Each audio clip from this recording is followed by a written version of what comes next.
So it was about the time that pain first got introduced in the manga that life happened and I stopped reading. So looking at this figure was kind of like going back all those years and picking up where I left off. Needless to say, one of the reasons why I love this line is that I get to learn so much about a manga that I probably would have forgot about if I hadn't started collecting.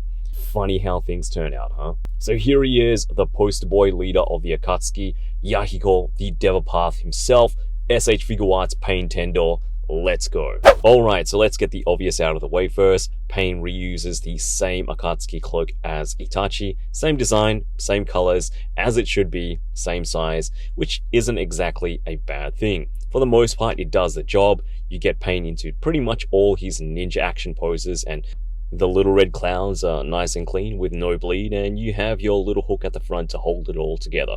In saying that, I've always thought the cloak feels just a little bit on the thick side. I appreciate the inner lining and the wires help with all the posing, but it doesn't look the most dynamic either. Because of the thickness, it does tend to bunch up in areas when you're posing Pain. Again, you can get him into those action poses. It just takes a little bit more work to get it looking good. Straight up vanilla poses look fine, but anything else, and it's just a little bit too thick and a little bit too stiff to drape well. At this stage, with 2 members deep into the line, I guess I'm fine with having the remaining Akatsuki members with the same coat. I mean, I'd rather have all the members look the same than different coats of different materials and slightly different colors. Once you take off the robe, it's a very similar setup again to Itachi. Pain is of course a completely brand new sculpt, but the setup is pretty much the same. Pain sports his purpley grey tunic and ankle pants, with the bottom half of his tunic being a soft rubbery plastic for better waist and kicking articulation. You get all your iconic Pain piercings on his arms, painted up with metallic gunmetal grey. The necklace is also sculpted and painted in the same gunmetal, and you have all his fingernails and toenails painted up too, with his purple Akatsuki ring on each of his right thumbs. It's a pretty simple design, but what sets Pain apart from the rest is his bright orange spiky hair, his signature facial piercings, and of course those beautiful purple Rinnegan eyes. We get 3 options, including your neutral glare of death, a mouth wide open shout, and a teeth gritting faceplate. The printing is nice and clean, and you can see all the little ringlets in his eyes. Alright, so let's take a look at Pain's articulation, starting off with his head. And you're not going to get Pain to look up too much, and that's because of the sculpt of his hair. It does get in the way, so that's probably the most hindering part of Pain's articulation. Everything else works really well, but yeah, he's not going to look up, all that much. The neck joint doesn't help as well, but looking down, no problems. We get left and right head tilt, and of course side to side movement as well. So all in all, it's okay. It just doesn't look up all that much. Looking at the butterfly joints, you can bring Pain's shoulders very far back, which is great, and very far forward. You can cross his arms, excellent. So you've got great butterfly joints there.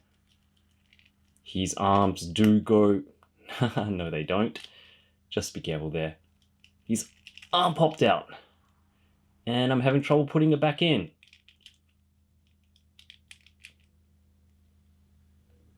Yeah, we're going to have to edit this out. As I was saying, Pain's arm does go past a little bit over 90 degrees. And you do have 360 rotation there at the shoulder as well.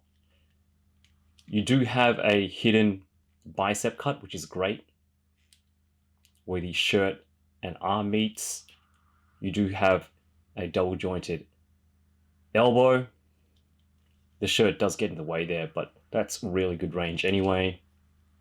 You have a swivel and hinge at the wrist as well. Really good hinge action there with the wrist.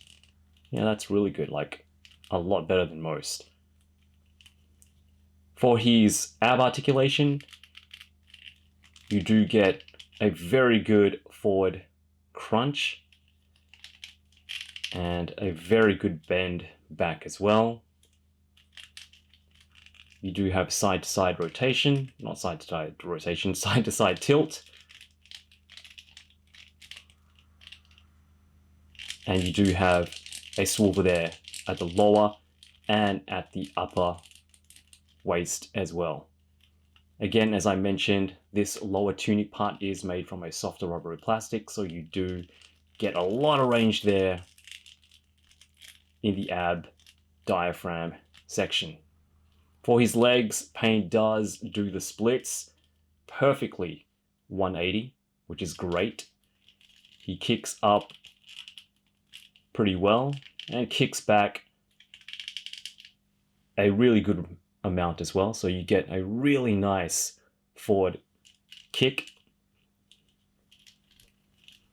You have a visible thigh swivel there, which is great.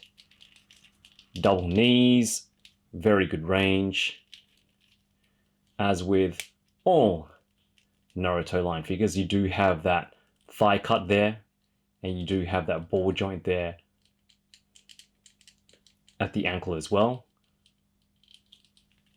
His feet does go down this much, and you get a good range going up with a toe hinge, a sandal hinge, and some fantastic ankle tilt.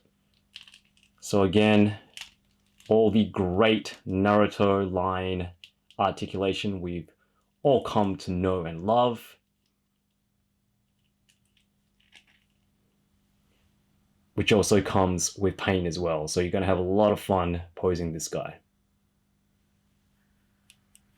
For accessories, we don't really get too much here. It's pretty bare bones. But for hands, we get 2 fists for duking it out with Sage Mode Naruto. We get a couple of stylized action hands. A set of hands for Pain's Repel Jutsu. Another set of hands for his Attraction Jutsu. Lastly, Pain comes with a pair of spike-wielding hands for holding his spike pole weapon. And that's pretty much it. I mean, I guess you could have included some effects for his special jutsu, but I think that would have brought the price way up. So as far as it goes for Pain, I think we got pretty much everything we need. Like I said in my Itachi review, or at least I think I mentioned it, I don't really remember, but if I didn't say it, I'm going to say it here. Tamashii still has room for improvement when it comes to cloth goods. Don't get me wrong, what we've gotten so far isn't terrible by any means, and I could only imagine how hard it is to source out and mass produce tiny little clothes for figures. Still, I'd like to see them improve, especially with matching the right materials to the characters. The base figure for Pain is great. It's got all the Naruto goodness we've all come to expect and love, and I can even get over the lack of accessories, all things considered. I just hope they get better with the cloth goods and get better soon, or find an alternative. Either way, as good as the Naruto line is, there's still room to grow. I think Naruto fans will love this one either way. I mean, it's Pain, it's Sage Mode Naruto versus Pain, one of the most iconic battles ever. We needed this, and I really look forward to putting together a full Akatsuki team display for my collection. Anyway guys, I hope you enjoyed the review. I know I was pretty late with this one, but likes and comments are always appreciated, and make sure you subscribe if you haven't already. I'll see you guys back for GT Pan, and possibly one more before my trip to the States. Remember to keep on doing your push-ups, and as always, よろしく